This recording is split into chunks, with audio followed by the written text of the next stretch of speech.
I will be the absolute first to acknowledge that the way I've handled parenting my children, managing my family, if you will, is not the same as the way lots of people do. Now, to be fair, a lot of people, I think, try to do things in much the same way that I have done them, but I think a lot of people have had a harder time of managing that for various reasons.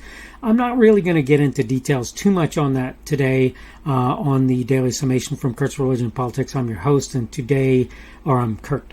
In case you're wondering, I'm your host, I'm Kurt, and today is Monday, the 21st of February of 2022. It is the 21st. Yes, it is. That is correct. Had to check my various places where I can see that to make sure that I didn't have the wrong date in that place. Welcome to everyone who's here on Rumble, on the podcast, on YouTube, on BitChute, on CloudHub, on my Facebook page, the Kurt's Religion and Politics page there, on Kurt's Religion and Politics.locals.com, on Minds.com, on the Kurt's Religion and Politics group is where you'll probably find me, on Parler, on Gab, or wherever else you happen to find me. Remember, Rumble is my preferred platform, though these days I get seen as much or more on other platforms. That is, neither here nor there. It's still sort of my preferred. Subject for today, the thing that I wanted to talk about, is family management. And it seems like a kind of an odd subject, but I'll get into the reason that I actually started to consider it in the first place, and I'll sort of get into how I feel about that in my notes, which will be the very next thing I will do, is to read my notes. It used to be a pretty common thing for me to refer to my position as a parent as a benevolent dictatorship. Like it or not, children, particularly young ones, tend to have no idea what may come as a result, at times direct but often indirect, of things they do or say. When you're a parent of such a person, then, you come to a place where you understand such individuals need a handler. As your children become older, you become less and less that person for them. Part of that is ceding responsibility for their actions to the people to whom they should belong, or that responsibility, it should belong. Part of it is a recognition of the fact that if you want children to learn, you must allow them to skin knees, stub toes, and bump heads, within reason, of course. I heard somebody recently compare the idea of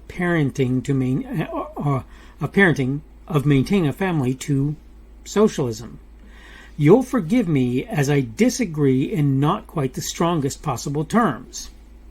In most instances, socialism isn't supposed to be about folks tromping in jackboots and taking over. Rather, it's intended to be an acknowledgement by, quote, the people, end of quote, that these particular folks know better what's needed and should not be allowed, and can implement those things. In practical terms, it's fair to say that's seldom how things work. Either the leadership comes in by consent and takes over, refusing to relinquish power when their time is up, or they do tromp in jackboots and take over. That said, though, in my mind, parenting is never supposed to be about democracy or even democratic election of leadership. Who hasn't heard a parent say something like, "My house, my rules. Want your own rules? Make your own house"? I promise in some way I have said this exact thing. It's fair to say parents and guardians are in dictatorial positions. Smarter parents, again, cede authority as the young ones get older and wiser. Even so, in the end, it's only because they allow their charges a free hand that they don't manage each and every decision. Of course, they're sort of coerced into such positions by life. They have to handle things in that way. If I want to raise children that'll never be able to leave my household, all I have to do is remove their right to make mistakes. Truth is, even that doesn't really work. To begin with, they're going to widen out into places where parents just can't always be there, schools and so forth. On top of that, most folks just don't have the time or stamina to pay attention to everything members of their family do. They just don't.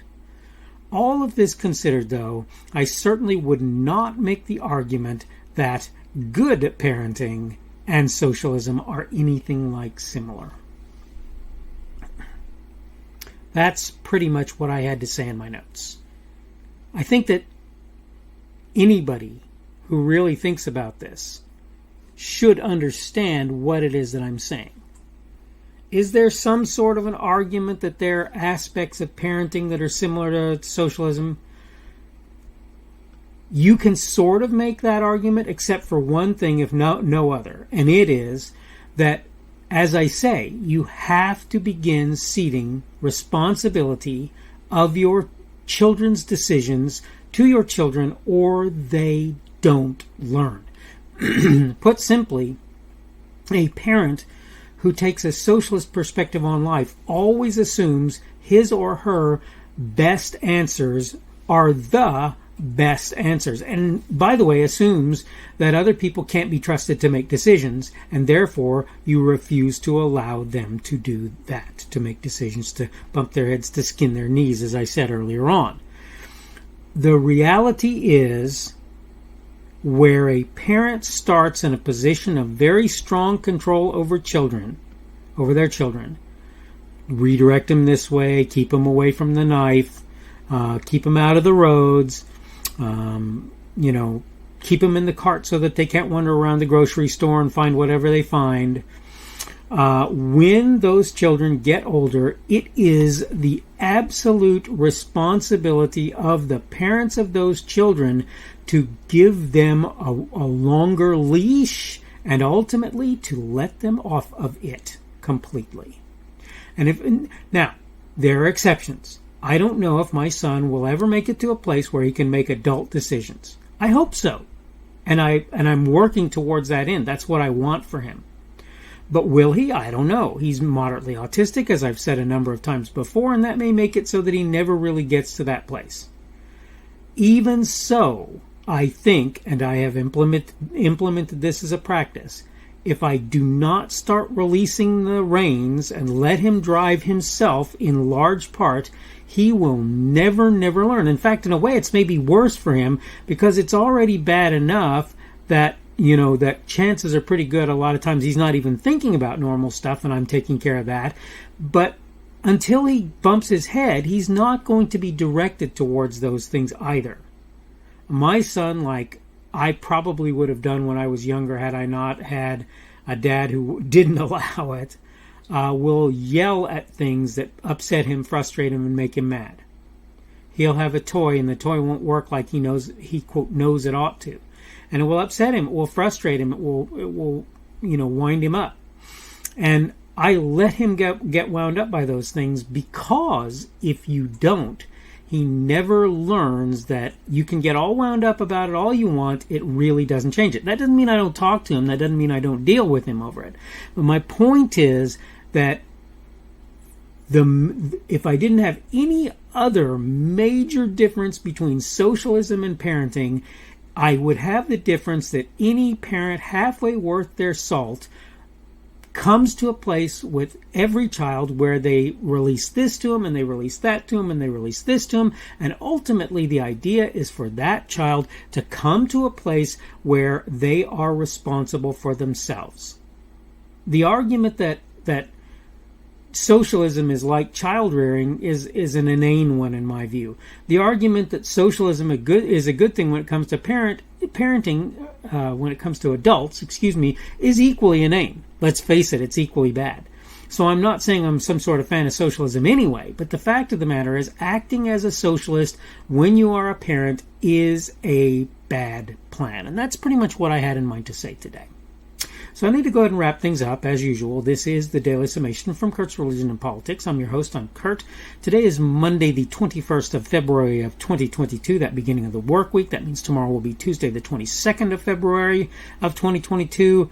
Thank you for everyone who's been here on Rumble, on the podcast, on YouTube, on BitChute, on CloudHub, on my Facebook page, Kurt's Religion and Politics page. Kurt's Religion and Politics there. On locals.com, that would be kurtzreligionandpolitics.locals.com. On minds.com, that would be my Kurt's Religion and Politics group, for the most part, is where you're likely to see me. On Parler, if you happen to catch me there. On Gab. And remember that Rumble is my preferred platform. You can give me a boxing glove there or a Rumble if you choose to do that. You can give me a plus or a minus there if you decide that that's a good idea. Obviously, on any other platform where you can give me a thumbs up, thumbs down, like, dislike type of a thing, you can do that if you feel like that's an appropriate thing to do.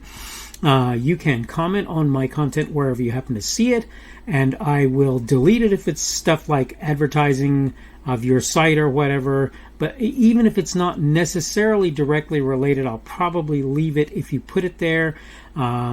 If I think it's something that I need to comment on, I will comment on it, and otherwise I might like it or dislike it or whatever in order to show you that I saw what it was that you had to see.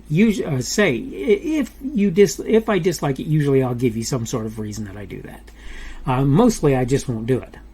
Subject for today has been family management. Tomorrow we're going to talk about to the states and the people. And that's an important subject that I really, really want to get in tomorrow so that I make it quite clear what's going on there when the founders talked about that idea of reserving anything that's not in the Constitution to the states and to the people. I hope you're having a good day today. I hope everything is going well for you, and hopefully we will see you again on Tuesday's edition of the Daily Summation from Kurt's Religion and Politics. The speaker on this edition of the Daily Summation is Kurt Schubert.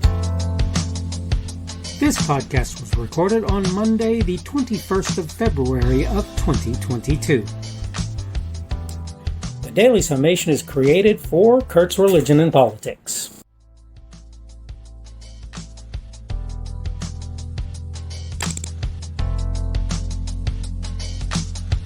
Thanks for watching this edition of the Daily Summation from Kurt's Religion and Politics. I hope you found it entertaining or instructional, or maybe both.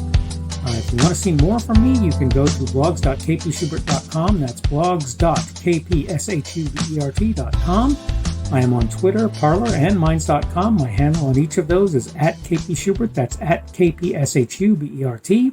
I have a Rumble and a YouTube channel. They are the Kurt's Religion and Politics channels on Rumble and YouTube. I have a Facebook page. The Facebook page is Kurt's Religion and Politics as well. I am on Patreon. If you want to support me, that's one of the better places you can do that. And you will find me at Kurt's Religion and Politics on Patreon. I have a podcast. The podcast is podcasts with an S. .kpschubert.com. That's podcasts.kpschubert.com. I think you should be able to find me with relative ease on Apple Podcasts, Google Podcasts, and Spotify as well. The best way I find to do that is to look for Kurt's Religion and Politics. You can try to use the Daily Summation. I find that it doesn't work as well as a general rule, but you can always try that. I'm glad to have you aboard today, and hopefully we will see you again tomorrow.